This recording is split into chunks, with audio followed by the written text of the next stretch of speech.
Okay, so the experiment consists in the its name is hot ice. It consists in making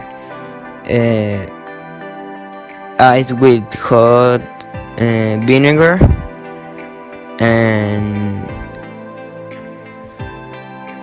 some other chemicals, and then at the bottom of a hot pot it should be crystals, and that is what we expect to happen in this experiment.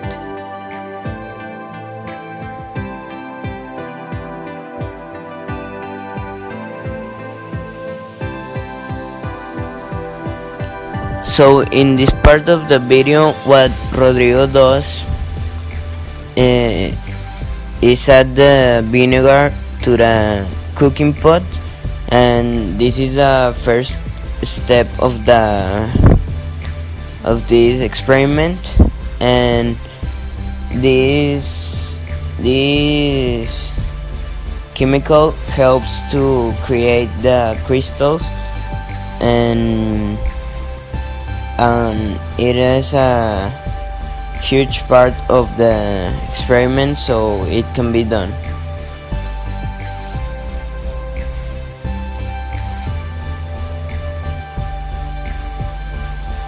In this part of the project, we're mixing 3 tablespoons of sodium bicarbonate with the vinegar to form sodium acetate.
As you can see, we are putting our pot on the heater.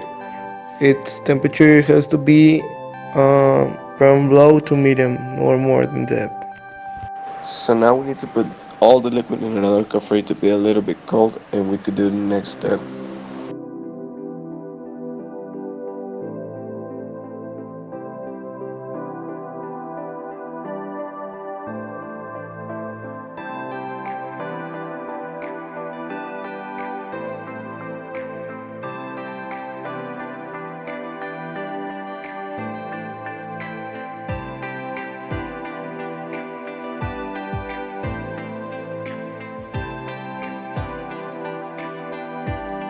Well, when we finish, you can see that it's something like of color white, that is like a crystal, and that thing we have to remove it and put it in a plate, because then we are going to use it.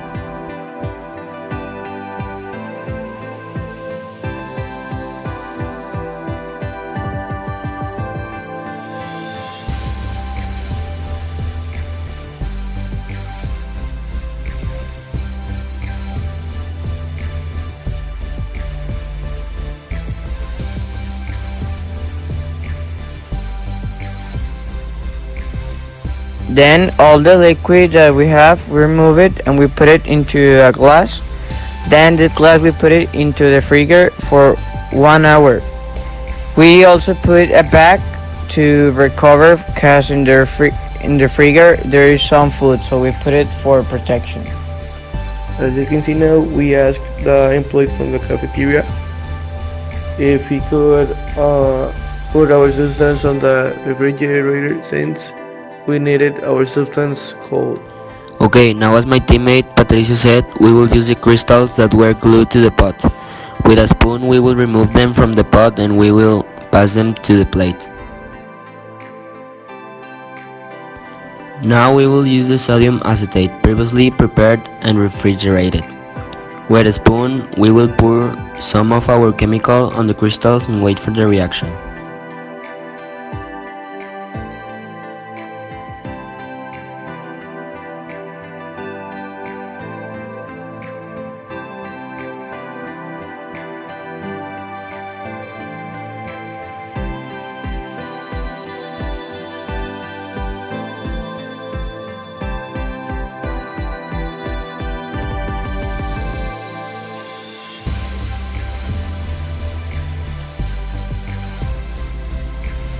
Now instead of the crystals that we made, we will use professionally made sodium acetate powder, repeating the same process of pouring liquid onto the powder.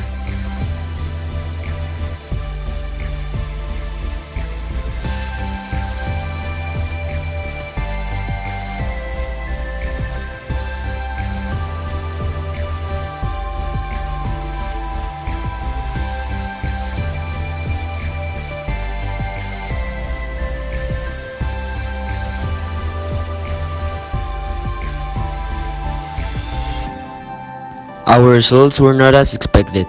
It didn't work with the crystals that we created, nor with the sodium acetate powder. We have several theories about why it didn't work.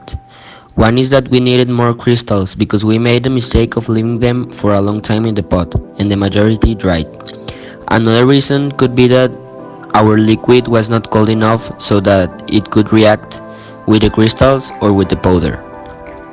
And the last one is that our liquid was made with the same measures as our crystals, so when using another powder created with other measures, the reaction could not be carried out. It could also be a combination of all the previous options.